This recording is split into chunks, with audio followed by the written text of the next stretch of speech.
J'enregistre. Allez, donc cinétique d'ordre 2. En chimie organique, les dérivés halogénés primaires réagissent selon le mécanisme de substitution nucléophile du second ordre, SN2. L'équation cinétique modélisant ce mécanisme est de la forme moins d de c sur dt, vous rajouterez un signe moins devant, moins d de c sur dt égale k fois c carré.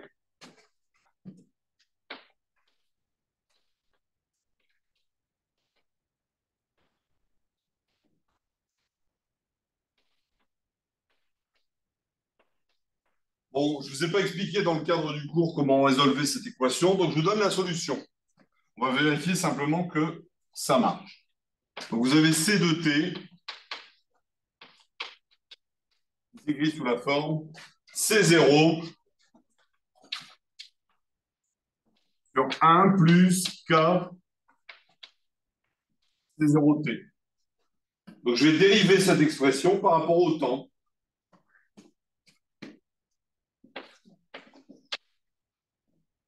Je vous rappelle que la dérivée de U sur V, c'est U'V moins UV' sur V carré. Donc, je dérive ici. Donc, C' T. Bon, ici, vous avez une constante. Donc, C0', donc U'V. Donc, U'V moins UV'.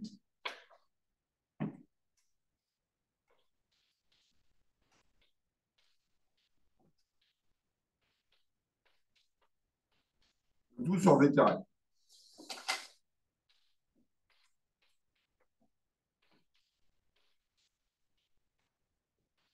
Voilà. Pour la dérivée d'une constante, ça fait 0.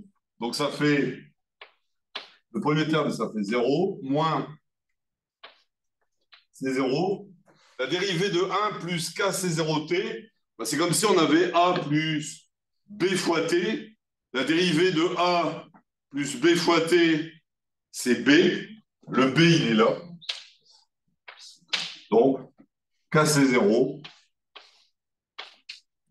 voilà, sur mon dénominateur, sur 1 plus. Voilà. Donc, si vous regardez bien, au numérateur, ça vous fait moins C0 carré sur 1 plus KC0. Est-ce que tout le monde est d'accord avec ça? Est-ce que tout le monde est d'accord? Alors, est-ce que ça colle avec ce que j'ai rajouté ici? Ben, je viens de calculer ma dérivée. Ben, regardez, ça fait moins K. Regardez, je vais regrouper dans la parenthèse, c'est 0.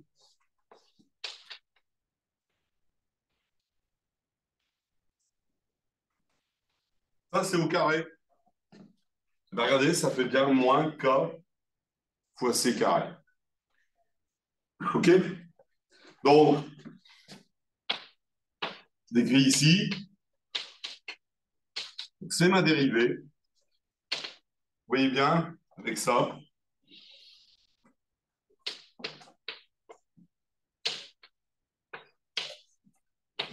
Voilà. Et là, c'est une cinétique d'ordre 2. Pourquoi? Parce que vous avez un carré ici.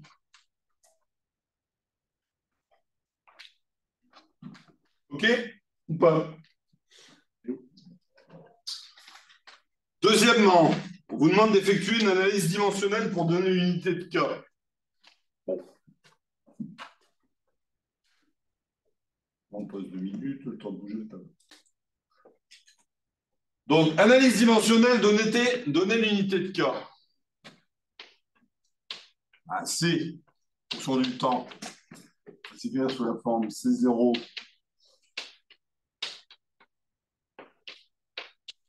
Ici, vous avez des moles par litre. Là, ce sont des moles par litre. Ici, ça doit être donc forcément 100 unités. Donc, si vous n'avez pas d'unité ici, en dimension. Ça veut dire que K, c'est 0.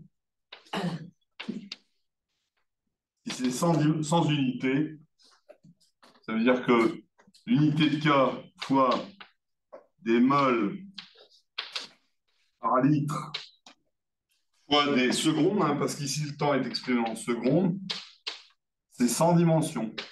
Donc K, c'est quoi? C'est des litres par mol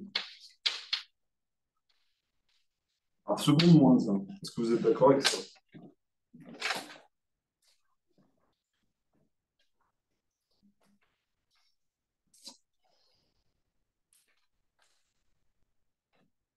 Oui, non. Oui. Oui. Alors, donc voilà l'unité de K. Exprimer 1 sur C en fonction du temps. Je vais prendre l'expression qu'il y a là. 1 sur C en fonction du temps. Ça va être égal à 1 plus K de T sur C0. Si je continue, c'est 1 sur C0 plus K fois T.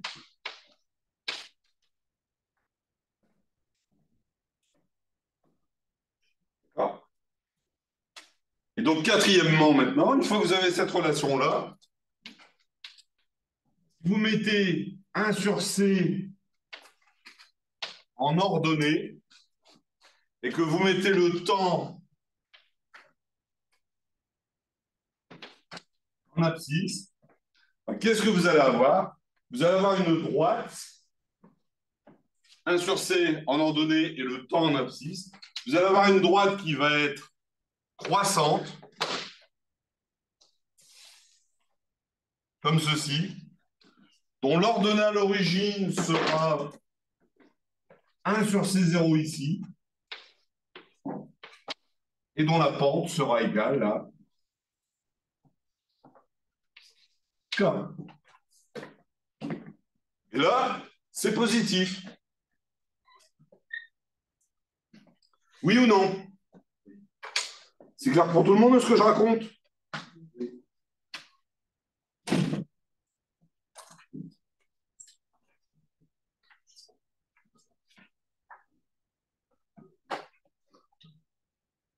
Donc si maintenant je continue mon travail, la courbe, vous pourrez la tracer.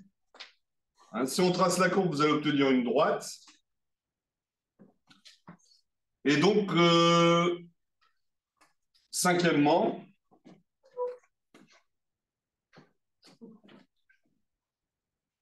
cinquièmement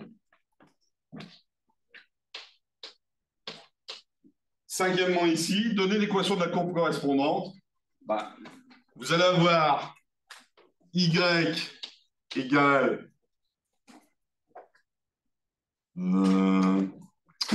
y égale ax plus b, donc ça va être a t plus b. Avec y, ça va être 1 sur c, b c'est 1 sur c0, et a, le coefficient directeur, ça va être k.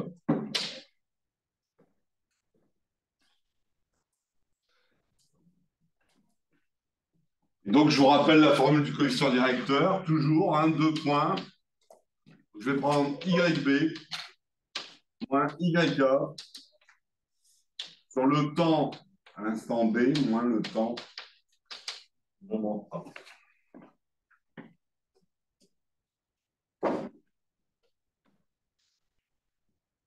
Donc, je vais calculer K. Alors, je vais prendre les points extrêmes. Hein.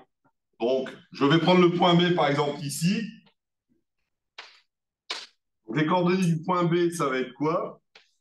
Alors, en abscisse, on va prendre le temps maximum, 1800 secondes. Et en ordonnée, 1 sur 0,1, ce qui fait 10. Le point A, ben, je vais prendre le point à l'ordonnée à l'origine, c'est-à-dire 0 et 1 sur 1.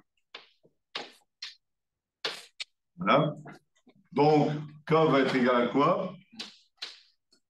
YB, ça va faire 10, 10 moins 0 sur YB moins YK. Non, pas 10 moins 0. YB, c'est ça, moins YK 10 moins 1 sur 1800 moins 0. OK ou pas? Vous trouvez combien pour K?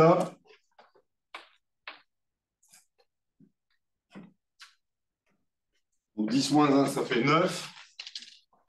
9 sur 18 fois 100. 9 sur 18, ça fait un demi. 5, 10 moins 3.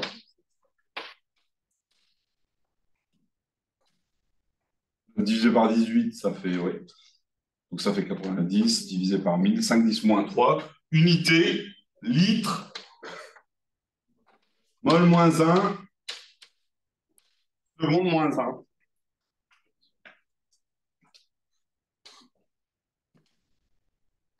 Donc ça, c'est la valeur de K.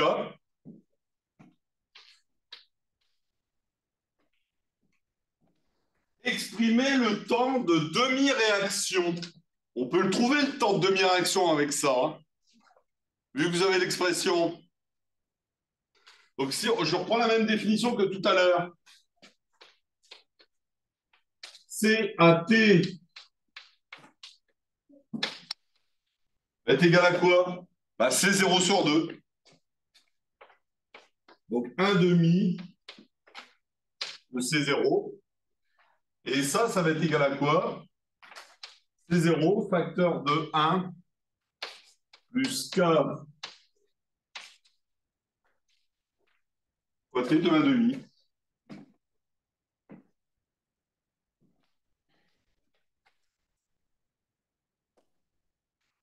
C'est clair ou pas? Est-ce que vous avez compris ce que je fais là ou pas? Oui ou non?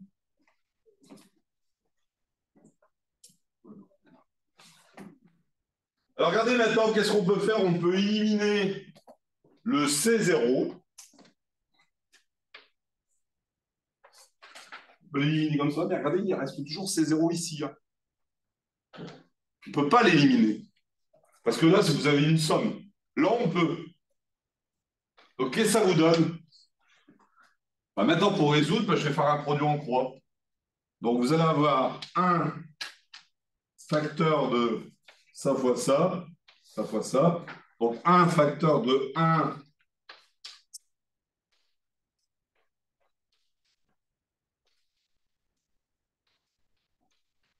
de 2. Est-ce que vous êtes d'accord avec ça? Je développe en G1, je n'ai pas besoin, pas gênant. Vous allez avoir 1 plus K, c'est 0, T de 1 demi, égale 2. Donc, K, c'est 0, T de 1 demi. Va donc être égal à quoi? Bah, il va être égal à 1. Donc, le temps de demi-réaction va être égal à 1 sur K. C'est 0.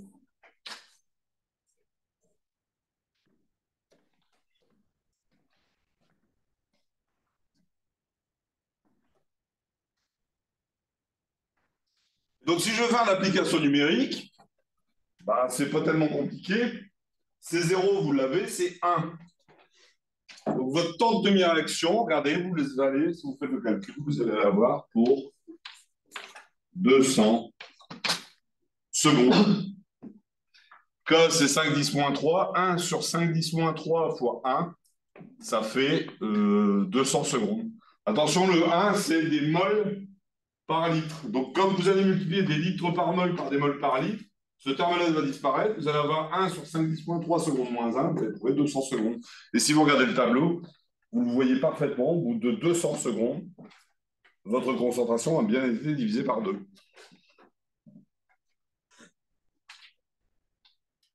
Pourquoi ton compte après à 400, c'est pas une histoire? Ah, pourquoi à 400, c'est pas une histoire? parce que ton temps de demi-réaction dépend de la concentration. Ce qui n'est pas le cas pour une cinétique d'ordre 1. Alors, et donc ça, c'était la dernière question. Comment distingue-t-on une cinétique d'ordre 1 d'une cinétique d'ordre 2 à partir du temps de demi-réaction? Si vous prenez une cinétique d'ordre 1, le temps de demi-réaction, rappelez-vous, on l'a fait précédemment, ln de 2. Donc là, ça c'est pour une ordre 1. Ouais, une ordre 1, ça sent toujours comme ça. Et une ordre 2, c'est ça.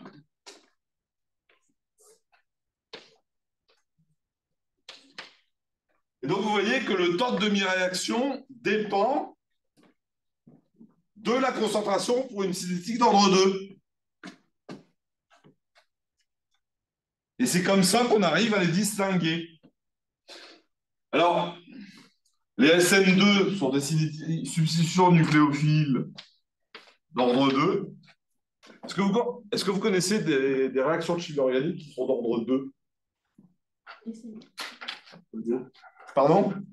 Une E2, une élimination d'ordre 2. D'accord. Il y en a encore une autre. Est-ce que vous en connaissez une autre qui est très célèbre? Les réactions d'estérification ou de saponification sont des cinétiques d'ordre 2. Une saponification, hein. Vous savez ce que c'est une réaction de saponification? C'est quand vous faites réagir un ester avec de la soude. Vous obtenez ce qu'on appelle un carboxylate de sodium. Et ça sert à quoi? Faire des savons. Les réactions de saponification, c'est des réactions entre des triesters d'acide gras avec de la soude. Et qu'est-ce qu'on obtient? On obtient un carboxylate. Carboxylate de sodium, c'est du savon. C'est bon? Est-ce que vous avez des questions à poser sur ces histoires de cinétique? Non?